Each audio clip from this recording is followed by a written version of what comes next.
Okay. Oh, you can do that? Yeah. That's awesome. Okay, so we are so happy and fortunate to have Carolyn, who is a falconer, with us tonight. She's got a couple of your birds with. Yep. And then maybe you can introduce the people that you have with. Yep. But if we could just be great audience members, did you say something about loud noises? Yeah, the birds that we have with us are falconry birds, and I'm going to explain that in a moment, but these birds are not necessarily trained, though, to do education. So they're going to probably be a little nervous, and it would be best if we don't make any kind of loud noises or sudden quick movements or anything. Okay? Okay. Well, with that, we'll let you... Well, let me get started then. Hello, hello. I'm Carolyn Standlee-Hanson. I am a licensed falconer in the state of Minnesota. I actually started over in Wisconsin, but now I live here, so now I do this here. So my husband is here with me. He's my best dog. He helps me. He goes out hunting with me. I have Fox Feathers and Cova. She was my apprentice. She is no longer an apprentice now. She has been advanced to a general. She is also, though, working right now to do rehab, wildlife rehab. So she's getting her license. You're getting your license on that as well.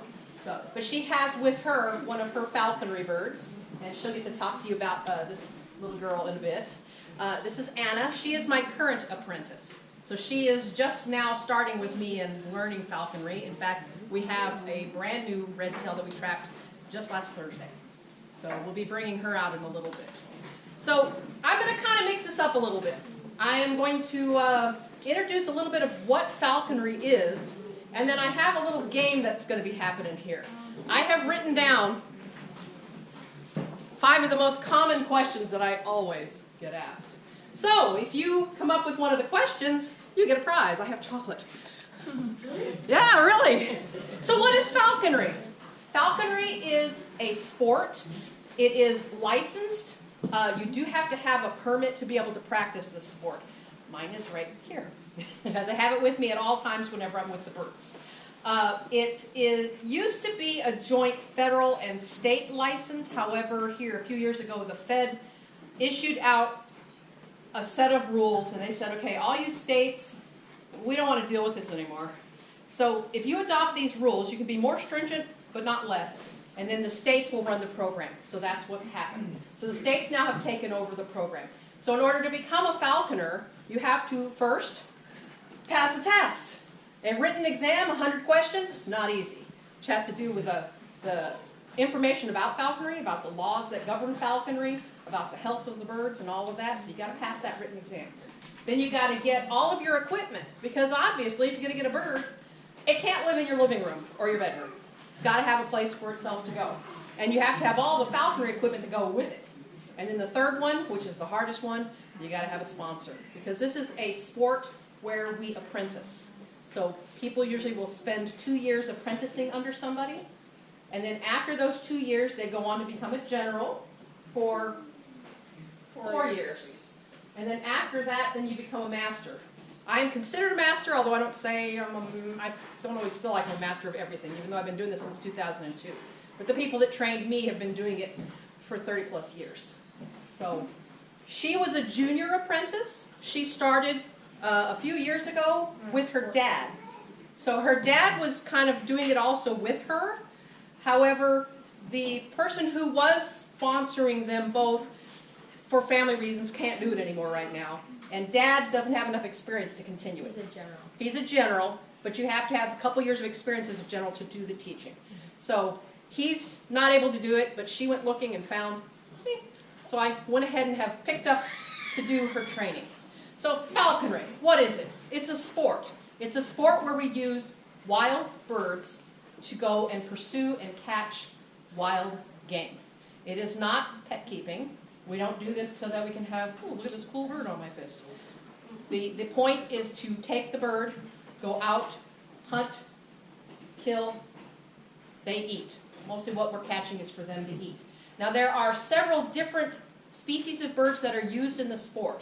For an apprentice, we usually always start with a red tail. They don't have kestrels anymore. Only red tail now. Yep. Okay, used to be red tail or kestrel, which even though this is a kestrel, it's a North American kestrel, even though it's nice and tiny and cute, it's actually very difficult to manage because they're so small. We manage them with their weight, We hunt them because they're hungry. And her weight window is really small, very small. Whereas with these guys, they're real big and beefy, so they take a little bit more managing it all. So I have mostly red tails. That's what I like working with. And I brought another bird, which is a southern species, which is similar to the red tail. I'll bring her out in a little bit. Now, rather than me just keep talking and talking, we got to get in on some of these questions here. So I'm going to open it up and ask questions. What do they eat? What do they eat? Okay, that is not one of the questions, but there you go. That's a good one. We should feed them whole body food, which is what they would normally eat in the wild. So, in this case, this one's going to be mice, small birds, insects. What did I miss? Pretty much what this one eats. Lots of insects. In the summer times, these are the ones that are usually chasing all the grasshoppers and dragonflies. Yeah. So that's probably pretty much what they eat. For the beefier birds here, rabbits, squirrels, lots of mice. So. How expensive does this get? How expensive does it get? There are expenses to deal with. You don't have to pay anything, though, to get your license. However, you have to have the facility. That's the most expensive thing, I think. You have to have a place where the bird lives. So it's essentially its own little house out in the backyard. It's like the old mother-in-law house for you adults that would understand. So you have to have a place where the bird lives. We have to have the equipment. You have to get the glove. You have to get the tools to cut the leather. As you go out hunting, we also usually use telemetry, which is a transmitter that we can put on the bird so that if they fly off, we have a chance of finding them.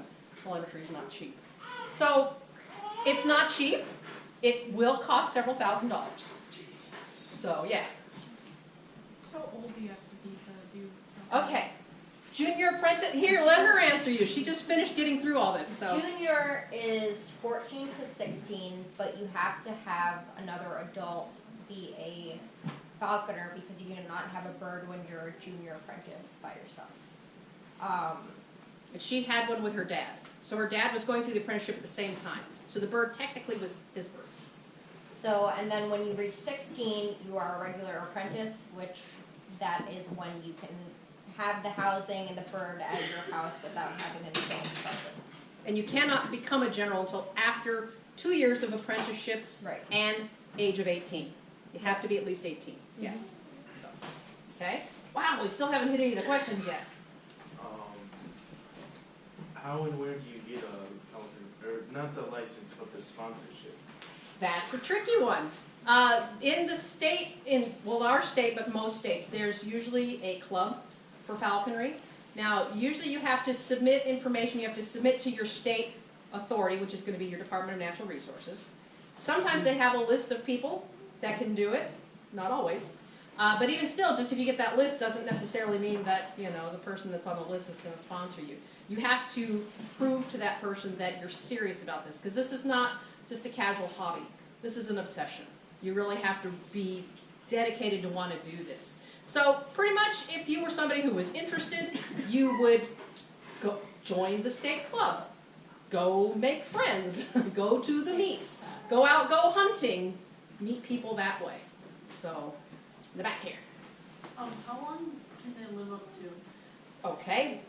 Generally, in the wild, we only trap the first-year birds, which are passage birds. There is about a 70% death rate, first-year birds. But if they can get through their first winter, they can live up to 20 years in the wild, longer in captivity. So it's really hard for that first year, and that's because they're predators. They have to hunt for their dinner. And if they don't catch dinner, they don't got the energy to survive the night, especially if it gets cold. So it's kind of hard. And then they're out there in the wild, they're running into, power lines, they're running into cars, they're getting shot, even though they are considered a protected species. People still shoot at them, even though they shouldn't. They get attacked by other predators, so it's kind of hard. The first year's tough, but beyond that, then they can live up to about 20 years in the wild. Average is 5? Okay. Usually it's long enough to be able to mature and have babies. And if they can do that, then that's considered successful. It depends on the species as well. The smaller falcons generally only live a few years in the wild. In captivity can live to about 15 to 20. Medium-sized birds like the red-tailed-hawks can technically live up to 35 to 40 years. Bigger birds like eagles can live 50, 60 years. Back row. Okay, first of all, what is the easiest bird to train? Second of all, your three guys' favorite bird. Easiest one to train. Well, I'm partial to the red tail, but that doesn't mean that it's the easiest. I guess probably in falconry right now the easiest would consider to be the Harris hawk. I think the Harris hawk probably? Yeah, the Harris hawk. And I do have a Harris hawk with me, although when I do bring her out though, then she's going to freak out because she like hates being on my fist. She is like not used to this. But the Harris hawk is a hawk that is found in mostly Mexico, into South America, but it does come into the United States in Texas, New Mexico, and Arizona. And the thing that's unique about them is that they live in the wild like a pack. They're like the wolves of the bird world. So the male and female live together, but they also sometimes tend to let the babies from 1 year hang around and continue to participate being part of the family. It has been documented that they actually sometimes will go out and go recruit young males to come in so that they have several of them hunting because they live in the desert. There's not much food out there. So they need extra help to go catch food.